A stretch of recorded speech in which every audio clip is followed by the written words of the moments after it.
Okay, there we go. For today, in our agriculture learning activity on drones, we have a live session with Matthew Barre from SLANTRANGE. He's the Director of Strategic Development, and he will talk today to us about Airborne Agriculture Analytics. I am not even going to try to explain what he is going to talk about. I'm not going to take up much of his time because I think he has a lot of information to share with you, and he's also going to demonstrate some of the software they are using. So I am just going to thank Matthew to be here with us today and to share his experience with us, and I am going to give him the floor directly. All right. Well, thank you very much. Thanks, Alex. Thanks for having us here today. I know this is a pretty global audience, so thanks to everyone for logging in for whatever time it is where you're at. It's quite early here, and I'm sure it's quite early for some of you as well. So I'll just go ahead and get started. As a quick intro, I know that there's probably a broad range of experiences online today. I'm not really looking to cover a lot of the basics. This is maybe a bit more advanced, although I will cover it in detail. So if you don't have much experience, I think you'll still find some value. But to be clear, excuse me, I won't be talking too much about the drones themselves, how to fly them, that sort of thing. I'm mostly focused on what our business does, which is the sensors and the analytics. So to be clear up front, SLANTRANGE as a company, we don't make drones, we don't sell drones, but we develop what we call agriculture intelligence systems for drones, which, as I said, is the sensors and the analytics. So just as a real quick background about our company, we've got a team here that's been working together for quite a long time in this space of what we call remote sensing. Most of us came from a company here in San Diego called General Atomics, where we were doing very similar applications, but in the defense world. So we're using airborne sensors on UAVs to detect things on the ground, obviously looking for quite different things other than stress and crops, but very similar technology, and that's sort of our background and our expertise. So about 4 years ago, we broke off from there and started this company focused on the commercial application of using this remote sensing technology specifically for agriculture. So that is all we do here is specifically for agriculture, and again, we're focused on the sensors and the analytics to put drones to use to extract valuable piece of information about crop health and crop development. So just a very quick intro. I mean, these are our products here. What we develop on the hardware side is actually called a multispectral sensor. I assume that's probably come up somewhere in the course of this online conference so far. But as you can see there, it's a camera system made up of multiple cameras in a single enclosure, and they look at different portions of the electromagnetic spectrum. So we look at some visible light that you can see with our eyes, but also into the infrared bands, and the combination of those images can extract some very useful information about crops and crop health. The second component there on the right, the small black component, is a calibration sensor that looks upward and measures the sunlight coming down, and I'll talk a little bit in detail about how that works and why that's important. And then, of course, shown in the background is our software package, where you combine all these images to generate maps of your field that can pull out some very useful pieces of information about your crops and the crop development. We typically talk about what we do in 3 pieces, and I'll touch on all 3 today. The first is the hardware itself, so I'll talk a little bit about the sensors and the sensor technology, the importance of that calibration component. Second, I'll talk about the unique set of data products that we generate. So we're generating much more than just what you might call pretty pictures of your fields, and even much more than what's called NDVI, which I'm sure many of you have heard of. But when you're using these drones, you can fly very low and get very high resolution imagery and generate some very unique data products that honestly go well beyond even NDVIs, and I'll show you some of those. And the third piece that I'll talk about that's perhaps most relevant today, given the broad background of our audience, is really the workflow that we've developed to make this technology both accessible to basically anyone across the globe, but also very efficient to make use and get access to this data without having access to either A, very high power computing resources, or B, very high bandwidth network connections. So we've developed a workflow that really makes this very efficient and very scalable, literally across the globe. So I want to start by kind of setting the scene about the data itself and how we talk about data value. As I said, we're trying to generate valuable piece of information for growers that they can put to use on their farms. And you hear a lot about actionable data, so meaning data that's useful and valuable that you can take action against. But we've actually defined this second axis of data value that we call availability. So it's one thing to have very useful specific information, but you also need that information to be available when it can still make a difference in your field. And that means on short time scales and also over fairly large areas, meaning that you can collect data over large areas and reduce it to useful information on a quick time scale. So we've placed some other technologies here on this chart, and you can argue about where they might fall. But the point is that in general you want to go to the upper right corner, meaning more actionable data and more available data. So just as an example, in the lower right there, human scouts, obviously they can generate very specific, very actionable information. They can look directly at the leaves, they can take tissue samples, soil samples, but obviously that's not very scalable over large acres. At the other end of the spectrum is satellite imagery, which can cover huge amounts of ground very quickly, but we would argue that the data that they generate is not as specific and not as actionable. So hopefully that makes sense, the kind of chart we're laying out here. And what we do is try to move to the right in terms of actionability. And the way we're doing that is by using some computer vision and some machine learning techniques and really taking advantage of the resolution of the data that you can get from a drone. And then moving up the other axis is sort of that third leg of our product platform that I talked about, which is making this very scalable and efficient. So we use a technology that we called edge node analytics, where basically every sensor can be treated as its own kind of independent node and processes its own data without going up to the cloud, without using internet connection. And that makes it much more scalable and much more available, as it says on the axis there. So we're looking to move both to the right and both up this chart, and that's where we're headed in terms of the technology. So hopefully that kind of lays the scene for what we do here and why we're doing the things we're doing. So I won't go too much into the core technology behind this. The real point of this slide is to touch on the calibration component that I mentioned. But fundamentally, what you're doing with this multispectral technology is measuring the amount of light that's reflected from a plant in each of several bands. In our case, we have 4 bands. You can have more bands than that if you get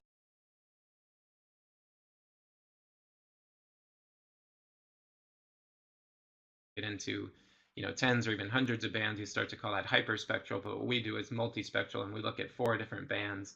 And you can see there on the right a chart of the reflected light from a healthy plant and a stressed plant. And you can see that there are some differences there, and those are the differences that we're trying to detect with our sensor. The other piece of the puzzle, though, is that in order to make those measurements and make them accurately and consistently, you need to know how much light is coming down in the first place from the sun in order to make, calibrate those measurements that are coming back. So as I said, our sensor has 2 components. There's what we call our vegetation sensor that looks down at the ground, and then we have our calibration sensor that looks up at the sun. And just to give you an example, without that calibration component, if you fly a field, you generate a map of your field, you see some, maybe stress conditions in your field, and then you fly that field again, say a week later, and you see differences in the map. Without that calibration component, you don't know if those differences are due to changes in your crop, which you do care about, or if it's just a different amount of light coming down. Maybe it's a different time of day, maybe it's cloudy, maybe it's hazy. So that's what that calibration sensor does, is it measures the amount of sunlight coming down and calibrates all the measurements so that you can start to make comparisons over time, which of course is a very critical component of making all this data, much more interesting and much more valuable, is when you can start to look at trends in your field. If you have a disease problem, is it getting worse? If you took some action in your field, applied some fertilizer, applied some herbicide, did it make a difference? So if you want to start making comparisons and looking at trends and looking at comparisons, field to field and season to season, this calibration component is really very critical. It may be a bit technical, hopefully that made sense, but the point is that if you really want to start looking at the long-term value of this data, that calibration component is very, very important. We now have 2 patents issued on that technology. So, we feel that we've really, kind of optimized that performance and made it a very reliable and repeatable measurement. So getting into the data itself and on the actionability scale, getting to the resolution, the point we like to make here is that, this is the same patch of ground shown from 3 different, imaging modalities. So from a satellite, where, your resolution may be limited to, say 100 centimeters, maybe you can do a bit better than that. Manned aircraft is obviously flying a bit lower, but with a drone, you can get into this centimeter resolution. And the point here is that this isn't just, a step change in resolution, or sort of, resolution gets a little bit better and a little bit better.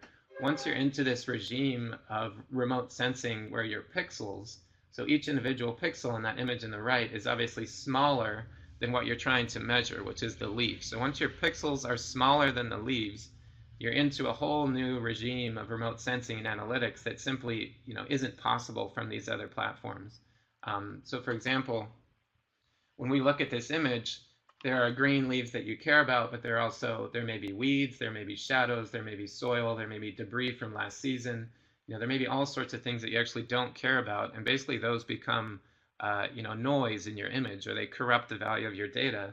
And then these other platforms, all those signals get, mixed in with your response and sort of make your data less accurate. What we do on the front end is some, intelligent, filtering, where we can filter out the signals from everything that we don't care about. And again, that's only possible when you have this very high resolution data that you can get from a drone. And that does a couple of things for us. I mean, number one, it dramatically reduces the volume of data that you're trying to process. Obviously, these systems generate a lot of data very quickly. And this is part of how we do our processing so quickly, and I'll touch on that in a minute. But it also, as I said, focuses the measurements and the analysis only on the portions of the image and the portions of the field and the portions of the crop that you care about. So you get much more accurate, much more high fidelity, and much kind of earlier indications of disease or problems in your field. So this is a unique technology to what we're doing, and really helps us in a variety of ways. And as I said, I'll touch on the other ones here in a moment. So I did want to show, sprinkle in a couple of use case examples as we go. And as I said, well, as Alice said, we'll be sharing a software demo as well. So I'll show you a bit more examples. But this is just an example of, as I said, sort of moving beyond NDVI, which hopefully you guys are familiar with. But it's, it's a spectral ratio that gives, some indication of stress in the plants. But as again, when you have this very high resolution data in this front end, filtering that we do, you can extract a lot more useful information. So this is a cornfield in Brazil. On the left is just a color image of the field, and on the right is a standard NDVI image. And you can see it looks relatively uniform. You may see some variation there, but if you just looked at that image, you might think that the field is doing relatively well. But looking at some of the other metrics that we can do with our sensor, this is what we call our stress measurement. So this uses all 4 bands from the camera. NDVI is a ratio of 2 bands from the camera. This uses all 4 and also includes, that front end filtering. And you can see here, down in the lower section of the field, there's certainly some higher stress areas here. Moving on to what we call vegetation fraction. So again, using that filtering on the front end, we can look at, what portion of the field is covered in green growing vegetation as opposed to anything else, whether it's again soil, weeds, shadows. And this starts to give you an indication of relative biomass in the field. So are there thin areas in the field, more healthy, more higher biomass areas in the field? And here you can really start to see some variability that again wasn't visible in the NDVI image. And then lastly, we have something called yield potential, which sort of intelligently combines some of our other metrics. So stress conditions as well as biomass conditions to give you some prediction of yield of potential in the field. For example, if you have an area of the field that is low in stress but has good, good solid vegetation fraction, that's logically a good candidate for high yield. So point being here is when you compare that image in the lower right or any of those images on the bottom to the image in the top, you can see that it's showing a lot more variability in the field than might be apparent again from just an NDVI image.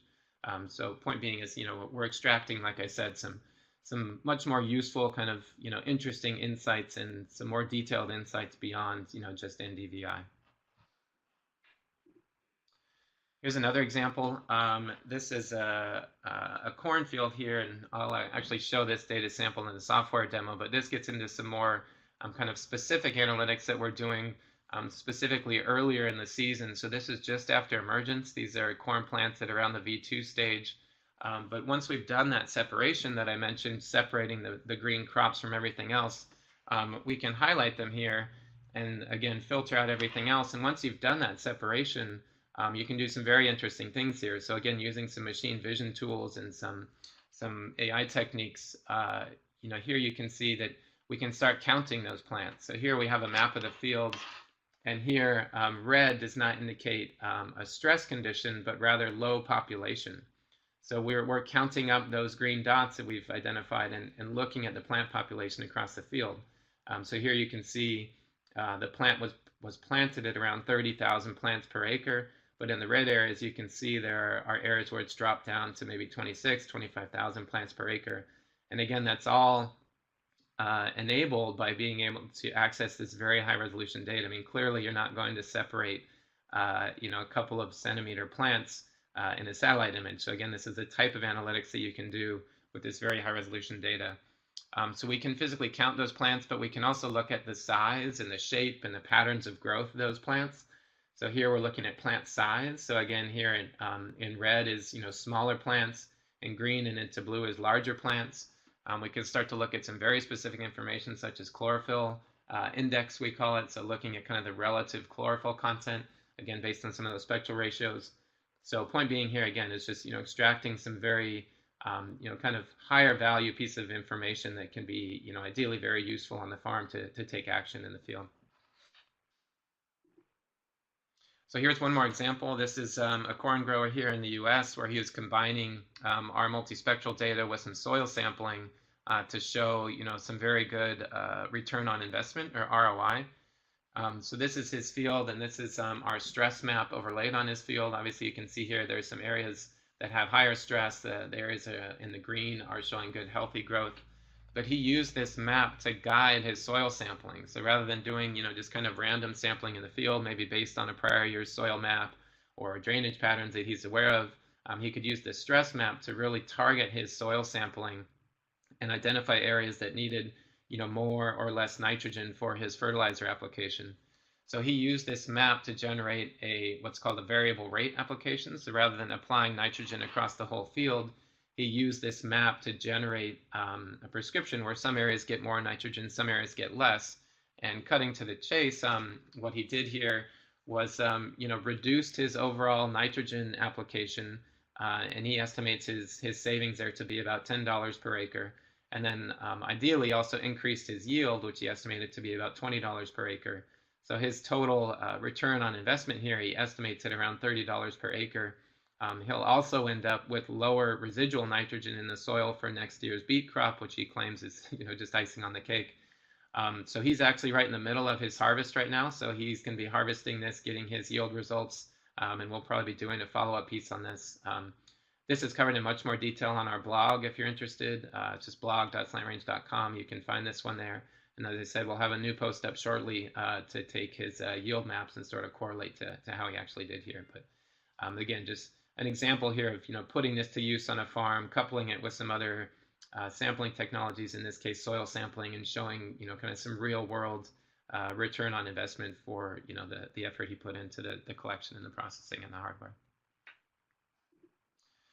So moving on to the second axis of the chart, I just talked a lot about actionability, the specific information, but how do you make that available and how do you make that scalable across the globe? So shifting gears a little bit here, this is an interesting chart that we like to show that is, on the top here is basically the world's agriculture lands, or sort of, areas of the world that are actively being used for agriculture.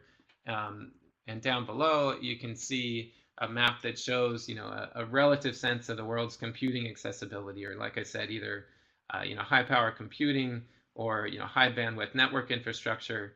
And you can see that, in a relative sense, these maps are almost inverted. So point being is that, a lot of the areas where there's high use of agriculture is not where there are areas with access to, these high-end computing resources. And a lot of the other systems out there are dependent on using the cloud to produce these analytics. And of course, that can be a very powerful tool. But when you don't have access to high bandwidth uploads, meaning taking all this data, which typically is gigabytes and gigabytes, tens of gigabytes of data, to upload it to the cloud, it can be very, very slow if you have a connection at all. And if you don't have a connection, you're sort of stuck. So we've developed a solution where all the processing is done completely offline. So there's no uploading to the cloud. There's no taking all your data back to the office to crunch overnight or even over a couple of days. It's all done completely locally, meaning that once you land, you remove an SD card from the sensor, put it in your laptop, and we process all the data locally just right there at the edge of the field, and typically in about 10 minutes or so. So that really gets to making this technology accessible to everyone, including small farmers across the globe, all the way up to big agriculture businesses that want to scale this across the globe. And that's really done by some unique approaches we've taken to the processing. So I'll show you a little bit of that here. So getting back to this, these high resolution images and what we do on the front end, I mentioned this filtering that we do. The first step that a lot of our competitors take, because they have to take all this imagery and upload it to the cloud, is that they apply some sort of compression to the imagery. And our take on that is that that's typically, sort of throwing away some of the value that you're gaining from this high resolution imagery in the first place. Is if the first thing you do is compress it, you're sort of losing some of that information. So again, what we do is, this front end filtering, and as I said, it gives you more specific, more accurate information, but it also reduces the volume of data that we have to process. So when we throw away all those other pixels because we don't care about them, we reduce the overall data collection by on the order of 10x typically, and that's part of what allows us to process our data so quickly. The other piece that I'll mention quickly on the hardware is that a lot of our processing actually starts on board the sensor itself, meaning there's quite a high power processor within the sensor. So we do some of the pre-processing on the sensor, and where we're headed in terms of our roadmap is to move all of our analytics onto the sensor itself and sort of not have any processing left to do when you land. And that's really where this technology can go, and getting into fully autonomous operations and what's called beyond line of sight operations. Pietro, Yes. Is that you, Alice? It's okay, Matthew. Go ahead. Sorry. I guess I'll keep.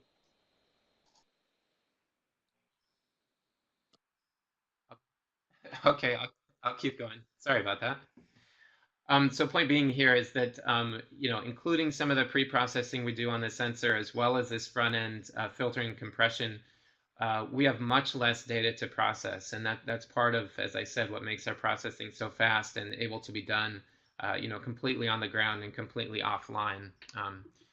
So I'll give you an example of what that looks like here. But the other method that we use to reduce the data volume is flying at much lower overlap. So hopefully, you guys are familiar with this approach. But when you have a field that you want to fly, you typically set up kind of a lawnmower pattern where you're flying along the field, you turn around and you fly back, and each one of those legs has to overlap the other leg by a certain amount in order to get a complete map of the field and completely cover your field.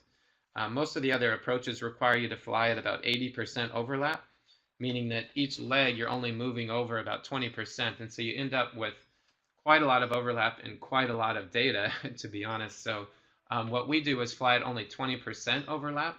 So that means that we have about 4 times less data if you're using an equivalent sensor, of course.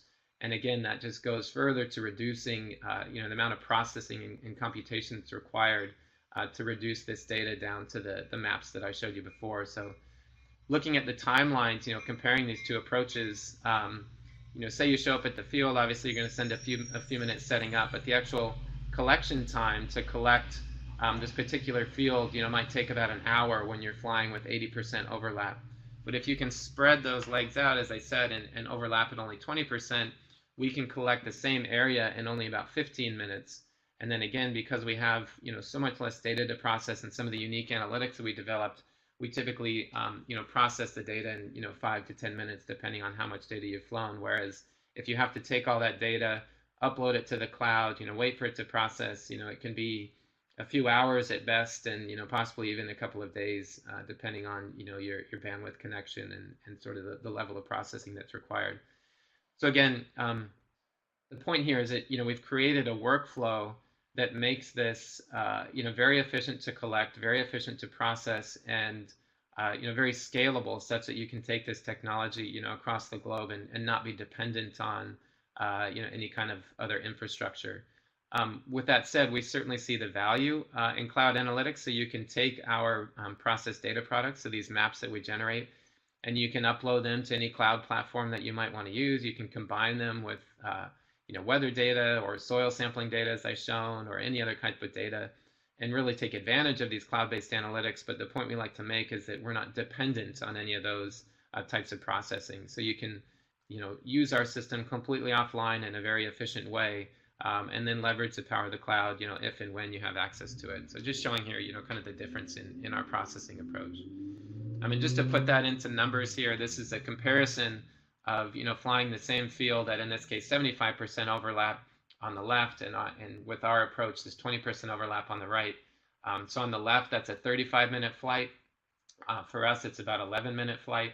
Why does that matter? Why does the flight time matter? Where, as you probably know, a lot of these drones, well, all of the drones obviously have limited flight time, based on their battery capacity. So unless you get into kind of these bigger class multi-rotor drones, 30, maybe 35 minutes is kind of the max flight time you might expect right now.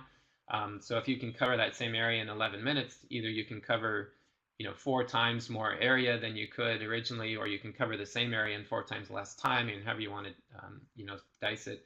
But the point being is that you can be much more efficient and collect data much more quickly. And then, of course, the bottom line is very important. Again, when we're only flying at 20% overlap, it's just much less raw data.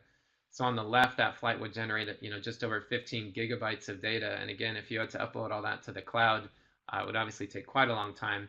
Whereas our flight on the right is about 1.5 gigabytes of data, and that's all processed, again, completely locally using our software package, which I'll show you here in a minute.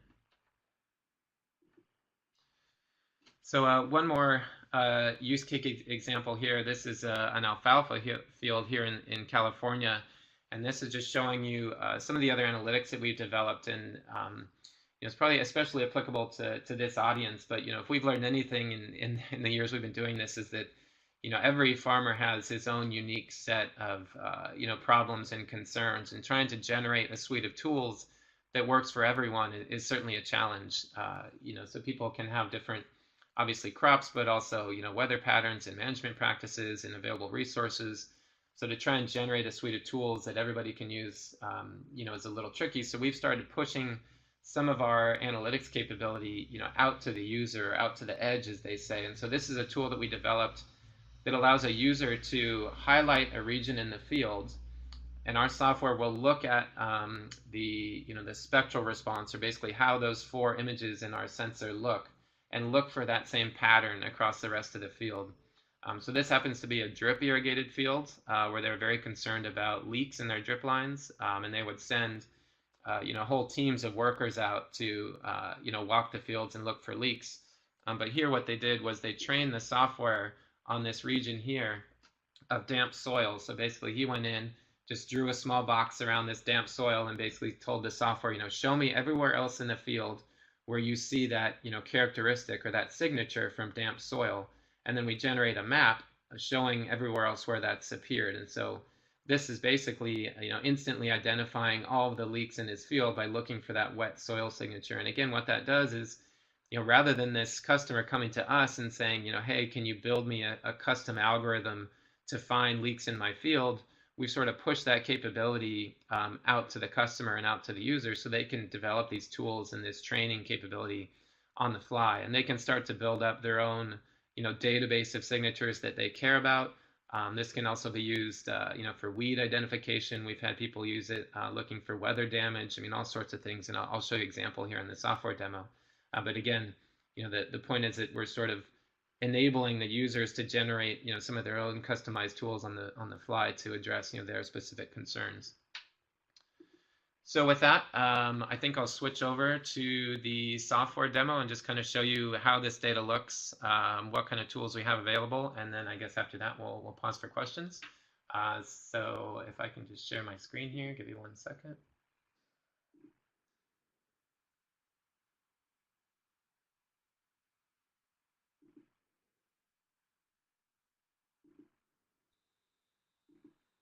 Yes, it's perfect. Okay, hopefully that's working. Alice, if you're on, can you confirm you're seeing that? Okay, great. So this is our software here. This is called SlantView. And again, just to kind of repeat the workflow, you would have, our sensor on your drone. You would use whatever flight planner you choose. We've partnered with Drone Deploy, so that's a very common platform for flight planning, and we have some customized tools in Drone Deploy, but you can use whatever you'd like. You set up your flight pattern. The sensor collects all the data.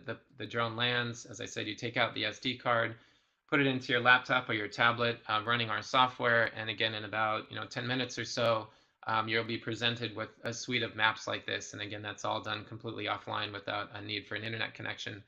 So you'll be presented with this interface here. So on the right is what we call the map view, and on the left is the image view. So there's obviously a color satellite image in the background here, but our data is overlaid on top of that map. And the interface is such that as I move across this map, you can see the individual images being pulled up, in real time on the left. Hopefully that's coming through okay.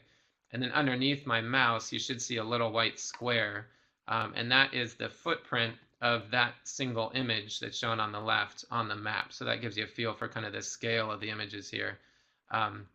So that's the general interface. You can click through the different map layers, which I'll show you in a separate data example. But this here is a population data set. So this is the one that I showed earlier where we're looking at early stage corn. And if I just switch over here to the map view, or the image view, sorry, I can zoom in and you can see here that, this is, as I said, very high resolution data. These individual plants are probably, a few centimeters in length. And obviously, if I zoom all the way in, you can see the individual pixels. So we've got, as I said, a few pixels here that are obviously smaller than the leaves. And that allows us to do that separation and allows us to, begin to count these plants. So if I turn on the overlay here, you can see where each of those plants has been detected here based on that filtering. I can just kind of, turn this on and off here. But again, what that allows us to do is count these plants. So this map again on the right is not showing, health or stress conditions, but areas in the red are low population or low plant density, and areas in the green are high population or high plant density. And we're actually, physically counting these plants. So we're doing what we call a positive count, meaning that, we're counting each and every one of those green dots. We're not, looking for gaps in the rows or making inferences. We're actually counting the dots. And you can see that number displayed up in the title bar here. So as I move around, you can see here it's 18,632 plants per acre in this region. As I move into this red region, you can see it drops down to 14,000, 13,000. Back into the green, you're getting up into 19, 20,000. So again, this is a very valuable piece of information early in the season to see, how is your emergence looking? How is your stand count looking? Did you have problems with your planter? Do you need to replant the field? And again, obviously this is only possible with, very high resolution data that you can get from a drone. One other thing I'll show you on this one, like I mentioned, is plant size.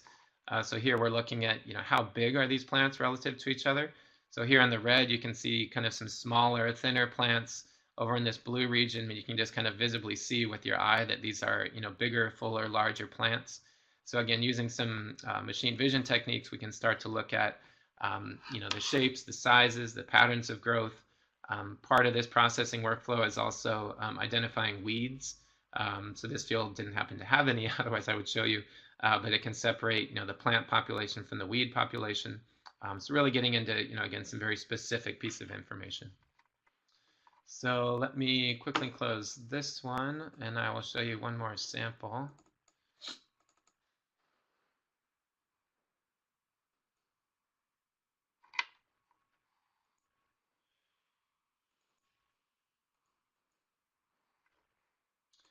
So this is a wheat field and happens to be Idaho here in the US. Let me just blow this up for you. So this is the same interface here, but this is obviously a more mature crop. So here we're looking at stress conditions. This is that stress map that I mentioned, where we're looking at all 4 bands of the camera and looking for stress conditions in the field. I'll also show you the custom filters that I mentioned. So I'll show you that in a minute, but you can click through the different data products here. So we do produce NDVI maps, like I mentioned. You see a bit less variability here, but this is what's called green NDVI, meaning that you're taking the ratio of the near infrared to the green channel. This is what's called red NDVI, red edge NDVI. All these data products are generated at one time, so that, like I said, 10 minutes of processing, or it generates all these data products at once. Here's the stress map, but what I'll show you here is using that custom filter, we call it, to identify some weeds in this field. So I'll pause here. Hopefully you can see this kind of purplish color here, and I'll zoom in here. But what you can do, as I mentioned, is just draw a box around this. As a user, maybe you know what this is, maybe you don't. You see some kind of anomaly in your field, and you want to find it everywhere else in the field. So you can just basically highlight this region. The software says, okay, I need to find everything that looks like this. We do what's called an area density. And then you can see here that anywhere where that same signature, that same response for the 4 cameras is found, is highlighted in purple. And I can adjust the sensitivity of that, meaning, do I want to match that signature very tightly, or do I want to sort of allow it to be a little more loose? But if I kind of dial it in, or tune the filter, as they say, I can zoom out, and you can see here that it's selected all of those pixels that have that sort of purplish weed. And not only in this individual image, but as I move across the map, you can see other areas where it's identified that same purplish weed again. And if I click over to this is a map showing just where it's found those weeds. You can see here there's that purplish weed here, that purplish weed here. So again, this is sort of on-the-fly training, we call it, or spectral classification, where you're telling the software, find me everywhere else in the field where this type of thing is happening. And as I mentioned, it's very often used to find weeds. We've had people use it to find lodgings, where the plants have physically fallen over. Basically, the side of the plant may have a different signature than the top of the plant.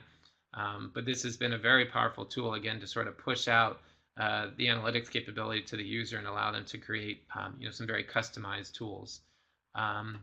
So I think we're just about at 40 minutes. That was the extent of what I have. Okay, so maybe thank I'll you very pause there much, and we'll Matthew, move into for the Q&A. this very detailed presentation. I think it contains a lot of new information for many of us. Allow me to pause the recording while we take a few more minutes for people to type their questions, and then I'll start a new recording for the part of the question.